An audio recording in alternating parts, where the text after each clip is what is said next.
રાજકોટમાં TRP game ઝોનમાં લાગેલ આગના મામલામાં પ્રત્યાઘાતમાં આગ દુર્ઘટનામાં થયેલ મૃત્યુ અંગે ધોરાજીના કોંગ્રેસના પૂર્વ ધારાસભ્ય લલિત વસોયાએ નિવેદન આપ્યું। વસોયાએ કહ્યું, ગુજરાતભરમાં અનેક દુર્ઘટનાઓ બની છે। દુર્ઘટના બાદ જવાબદારો સામે પગલાં લેવામાં સરકાર હંમેશા નિષ્ફળ નીવડી છે। રાજકોટમાં ટીઆરપી ગેમ ઝોનમાં લાગેલ આગ મામલાના પ્રત્યાઘાત આગ દુર્ઘટનામાં થયેલ મૃત્યુ અંગે ધોરાજીના કોંગ્રેસના પૂર્વ ધારાસભ્ય લલિત વસોયાએ નિવેદન આપ્યું। વસોયાએ કહ્યું, ગુજરાતભરમાં અનેક દુર્ઘટનાઓ બની છે। દુર્ઘટનાઓ બાદ જવાબદારો સામે પગલાં લેવામાં સરકાર હંમેશા નિષ્ફળ નીવડી છે। રાજકોટમાં ગેમ ઝોનમાં આગ લાગવાની ઘટનાને વસોયાએ દુઃખદ ગણાવી જવાબદાર અધિકારીઓ સામે અને સંચાલકો સામે કડકમાં કડક કાર્યવાહી થવી જોઈએ। સરકારે વસોયાએ માત્ર 4 લાખની સહાય જાહેર કરી છે અને ધન્યતા અનુભવી માસૂમના જીવની કિંમત 4 લાખ આંકવામાં આવી છે, જે શરમજનક બાબત છે। ગુજરાતભરમાં ચાલી રહેલ ગેરકાયદેસર ગેમ ઝોન અને મોલ બંધ કરાવવા જોઈએ। સરકાર માત્ર સહાયની જાહેરાત કરે છે અને ધન્યતા અનુભવે છે। ભૂતકાળમાં અનેક આવા અકસ્માતના બનાવ બન્યા હતા, છતાં જવાબદારો સામે નક્કર કાર્યવાહી નહીં। ગેમ ઝોનના માલિકની સાથોસાથ જવાબદાર અધિકારીઓ સામે પણ કાર્યવાહી થવી જોઈએ। ફાયર સેફટી એનઓસી જેવા કાયદાઓ સરકાર બનાવે છે અને એની અમલવારી પણ રાજ્ય સરકારના અધિકારીઓ અને રાજ્ય સરકારની જવાબદારીમાં આવે છે। ત્યારે આવી દુર્ઘટનાઓ ઘટે છે ત્યારે સરકાર અધિકારીઓ ઉપર કે જવાબદાર લોકો ઉપર પગલાં લેવાને બદલે એમના માલિકો ઉપર પગલાં લઈ રહી છે। માલિકોની બેદરકારી હોય એની સામે પગલાં લેવાય એ તો ઠીક છે અને વ્યાજબી પણ છે, પરંતુ આના માટે જવાબદાર તમામ અધિકારીઓ સામે પણ સરકારે કાયદેસરની કાર્યવાહી કરવી જોઈએ, જેથી આવી દુર્ઘટનાઓ ગુજરાતની અંદર બનતી અટકી શકે। બહુ જ દુઃખદ ઘટના રાજકોટની અંદર બની છે।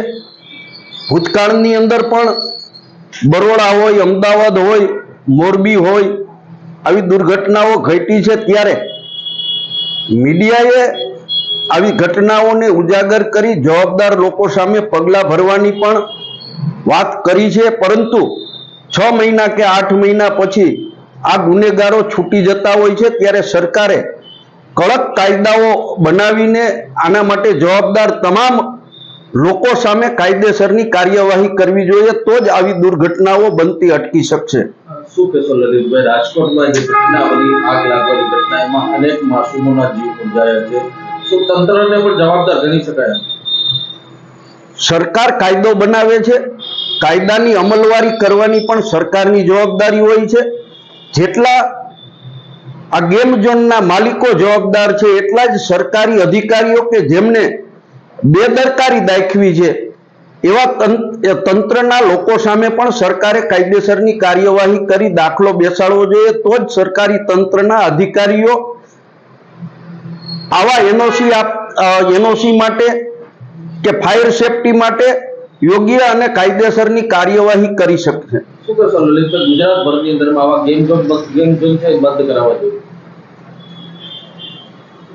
સરકારે આવા જેટલા ગેમ ઝોનો ચાલે છે એમની કાયદેસરની મંજૂરી છે કે કેમ, ફાયર સેફટીના સાધનો છે કે કેમ, એની તપાસ કરવી જોઈએ। અને જો ફાયર સેફટીના સાધનો અને સુરક્ષા માટેની વ્યવસ્થા ન હોય તો આવા ગેમ ઝોન જ નહીં, પરંતુ મોટા મોલ અને જે મોટા આવા લોકોના મનોરંજન માટેના જે યુનિટો છે એ યુનિટો પણ બંધ કરાવવા જોઈએ। લલિતભાઈ, વિકસિત ગુજરાતના સ્માર્ટ સિટી તરીકે ઓળખાતા રાજકોટમાં જ આ ઘટના કેટલી હદે યોગ્ય છે? સરકારી તંત્રની બેદરકારીને કારણે આ દુર્ઘટના બની છે એવું બહુ સ્પષ્ટપણે લોકો પણ માની રહ્યા છે અને અમે પણ માનીએ છીએ। ક્યાંક ને ક્યાંક સરકારી તંત્રની આવા લોકો સાથેની મિલીભગતને કારણે આવા બનાવો બની રહ્યા છે, જે દુઃખદ છે। લલિતભાઈ, સરકારે 4 લાખ રૂપિયાની સહાય જાહેર કરી, શું કહેશો? માસૂમોનો કિંમત 4 લાખ। સરકારે સરકારની બેદરકારી ઢાંકવા માટે જે સરકારી નિયમ છે, નિયમ મુજબ 4 લાખની સહાય જાહેર કરી છે, પરંતુ સરકારે આ મૃતકોને વધારે સહાય આપવી જોઈએ એવી કોંગ્રેસ પાર્ટી વતી હું માગણી કરી રહ્યો છું. Bureau report Janadesh news Dhoraji.